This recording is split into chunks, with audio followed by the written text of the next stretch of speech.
그러니까 돈을 빌리는 비용이 낮으니까 이는 점점 더 많은 기업이 돈을 빌리도록 유인했다. 대출 수요가 많아지면서 꼼꼼하게 살펴보던 검토 작업이 느슨해진다. 실제 돈을 빌려주면 안 되는 계층에게도 돈이 빌려진다는 얘기예요. 2016년에 주식시장을 타이타닉호가 가라앉기 직전에 가판으로 사람들이 우르르 몰려나온 상황에 빗댔다. 가판에 사람들이 몰린 것은 가판이 너무 좋은 것이어서가 아니라 거기 말고는 갈 데가 없었기 때문이다. 왜냐하면 너무 경기가 과부하에 걸리거나 혹은 버블이 형성되거나 그럴 때는 그런 것들을 막기 위한 통화정책이 필요하기 때문에 둘은 확실히 독립적이어야만 합니다. 그런데 여기서 강조하는 것이 그렇지 않을 수도 있다. 정치적 압력에 흔들리기 쉬운 사람이다라는 일종의 음모론적인 표현을 했습니다. 근데 납득이 안 가는 건 아니에요. 왜냐하면 사람이 하는 의사결정이니까. 그리고 이 연준 의장조차도 재정부의 수장, 소위 대통령이 임명하는 것이니까, 그죠? 근데 더 구체적인 얘기 해보겠습니다.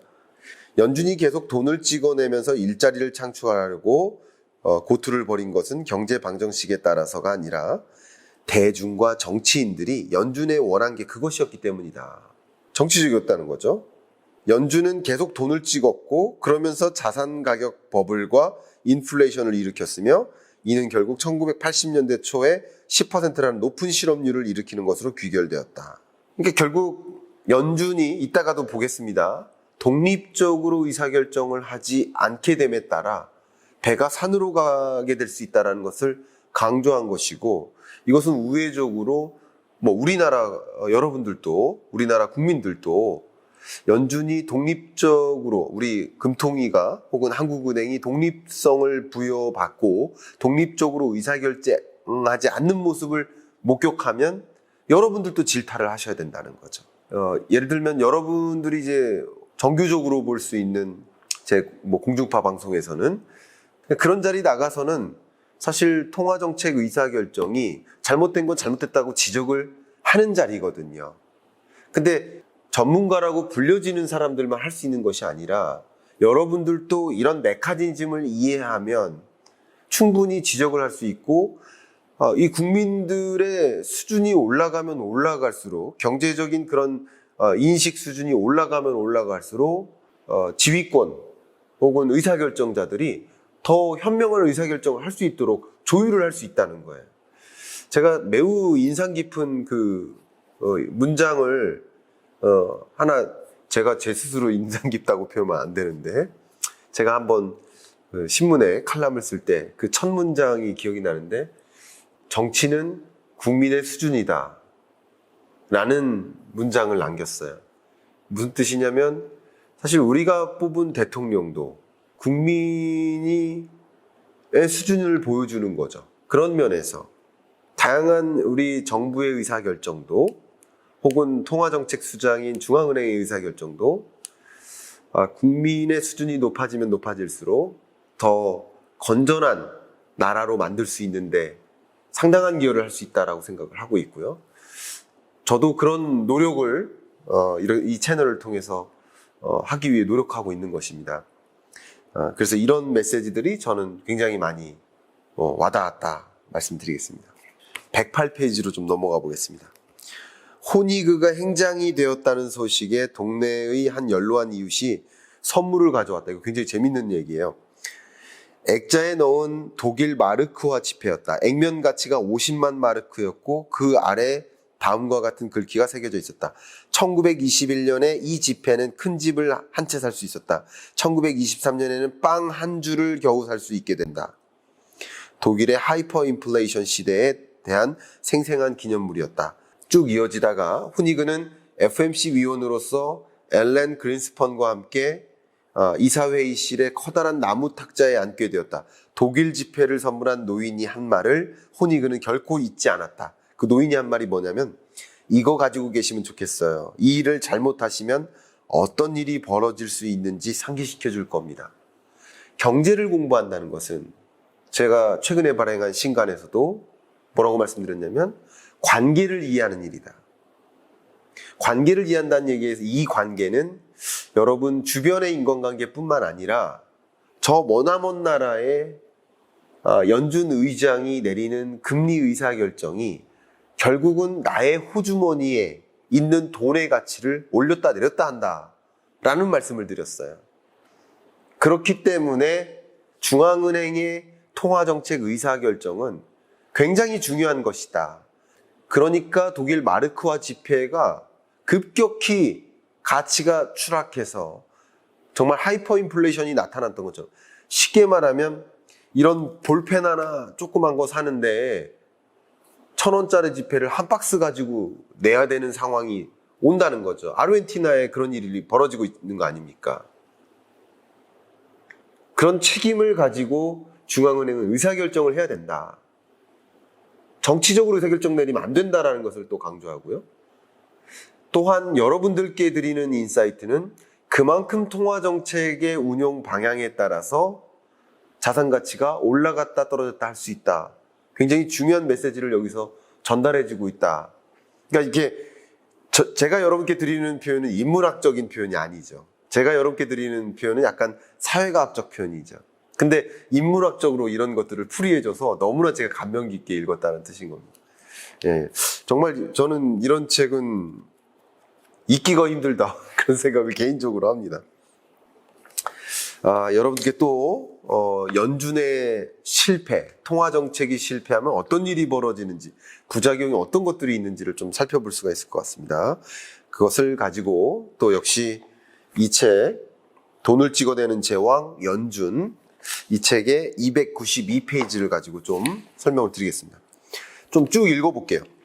수익률 추구는 기업 부채와 주식으로 돈이 몰리게 했다. 유동성을 많이 공급하다 보니까 어떤 일이 벌어졌냐? 부채 상품에 대한 수요가 많아져서 유동성을 많이 공급하고 금리를 끌어내리면 부채에 대한 니즈가 커진다. 부채 상품이라고 표현했죠. 그럼 부채 가격이 계속 낮게 유지되었고, 그러니까 돈을 빌리는 비용이 낮으니까 이는 점점 더 많은 기업이 돈을 빌리도록 유인했다. 대출 수요가 많아지면서 꼼꼼하게 살펴보던 검토 작업이 느슨해진다. 유동성을 막 공급해야 되니까 느슨하게 평가하는 거예요. 실제 돈을 빌려주면 안 되는 계층에게도 돈이 빌려진다는 얘기예요. 돈을 빌리려는 많은 기업들이 앞으로 돈을 얼마나 벌지를 직관적으로 지나치게 예를 들어서 나 돈 빌려주세요 하면서 우리 기업이 이거 돈 빌려서 이 비즈니스 하면 이만큼 매출액이 나오니까 충분히 갚을 능력이 있습니다라고 그런 추정치를 발표해요. 투자사들에게 가가지고 IR을 한다고 하죠. 그래가지고 우리 이렇게 매출액이 있을 수 있습니다. 그럼 그걸 100% 믿어야 됩니까? 아니면 예리한 시각으로 평가해서 이 기업이 이런 정도의 매출을 일으킬 수 있고 가치가 앞으로 이렇게 올라갈 수 있으니까 우리 이 기업에게 투자해야 되겠다라고 판단하겠습니까? 후자죠. 근데 금리를 떨어뜨리고 경기를 부양적으로 움직이기 위해서는 그런 예리함이 떨어진다는 것을 강조하는 거예요. 그러면 소위 돈을 제공해주면 안 되는 계층 혹은 기업에게 돈이 제공되는 것이고 결과적으로 그러면 그런 기업들이 부실을 겪게 되면 또 이들은 금융부실로 연결된다는 거죠. 우리나라에 일어나고 있는 사태가 바로 그거 아닙니까? 설명드려보면 그렇습니다. 2020년 코로나19 직후에 금리를 급격하게 인하하죠. 그 이후에 낮은 금리를 이용해서 건설사들이 대거 돈을 빌립니다. 부동산 PF를 일으킵니다. 대출 잔액이 그때부터 쌓이는 거예요.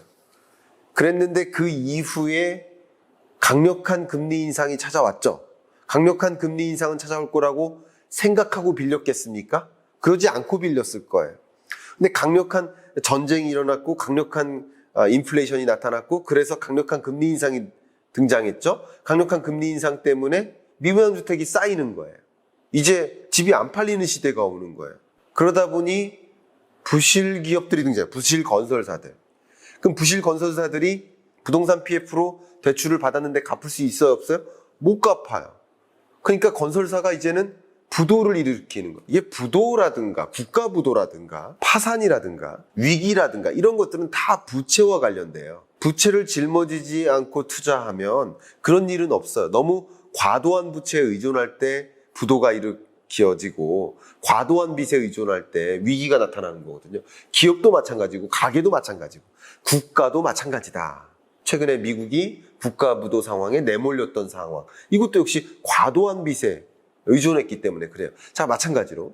근데 이런 중소건설사들이 과도한 빚에 의존해서 건설을 막 했는데 그 갚을 능력이 없어지니까 금융부실 상황까지 야기되고 그것은 경제의 회복을 막는 걸림돌 역할로 작용하는 거 아닙니까? 읽어드릴 얘기가 많은데 여기서 제가 정말 좀 인상 깊게 읽은 부분 293페이지에 2016년에 주식시장을 타이타닉호가 가라앉기 직전에 갑판으로 사람들이 우르르 몰려나온 상황에 빗댔다.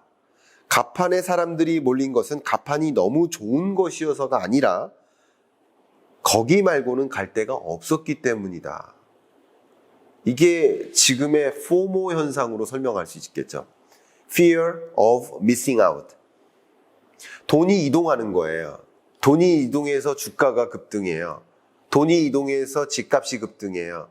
그런 돈의 이동을 관찰하고 나도 이런 대세 상승으로부터 예외가 되면 안 되겠구나. 나도 같이 돈을 옮겨야 되겠구나 하면서 옮겨지는 거예요. 그래서 일부 자산가들이 먼저 움직이면 그쪽으로 집중돼요. 그럼 배가 어떻게 됩니까? 배가 기우는 거예요, 이렇게. 그렇죠? 근데 갑판으로 배가 이렇게 기우는데 돈이 그쪽으로 몰리니까 그럼 이쪽으로 사람들이 더 대거 와요. 이렇게 기울기만 하면 괜찮은데 그러니까 돈이 대거 오는 거예요. 오다 보니까 어떻게 돼요? 이게 물이 빠지는 거죠. 결국 버블 현상이 이렇게 일고 버블이 팽창했다가 수축했다가 터지던가 하는 일들이 이렇게 반복되는 현상, 그런 현상을 명확히 제시해주는 메시지가 아닌가, 아주 인상 깊은 구절입니다. 또 그 당시에 수익률 추구를 하다 보니까 돈이 오히려 석유 산업에 몰리게 해가지고 과도한 그런 석유 산업에 집중됐었다가 그 석유 기업들이 사실상 돈도 못 버는데 돈만 막 그쪽으로 지급됐었던 거예요. 그것이 오히려 또 경제를 악순환시키는 요인이 있었기도 했었고요. 또 특히 중요한 게 수익률 추구 때문에 상업용 부동산으로 돈이 몰리게 됐었다. 그런 사터도 얘기를 해줍니다. 굉장히 재밌죠. 지금 미국 경제를 보여주는 한 가지 근거인 거죠. 상업용 부동산, 금융부실, 이것들도 마찬가지예요. 생각을 해보면 이런 여러 가지 그 수익률 때문에 얘기하는 것이 제가 그동안 말씀드렸었던 것이 뭡니까? 예를 들면 돈은 이동한다. 돈은 실시간으로 이동한다. 돈은 높은 수익성을 찾아 실시간으로 이동한다. 금리의 향방에 따라서 돈이 이동하다 보니 그게 과도한 수익률 추구로 집중되고 근데 그 돈이 어떻게 제공되는 겁니까? 부실 기업에게도 제공이 된다. 그리고 과도하게 돈이 제공된다. 그러면 그것 때문에 자산 버블이 일으켜지고 그게 또 다른 악순환을 만든다. 연준의 실패가 왜 일어나는지를 설명주는 그런 이야기인 거죠.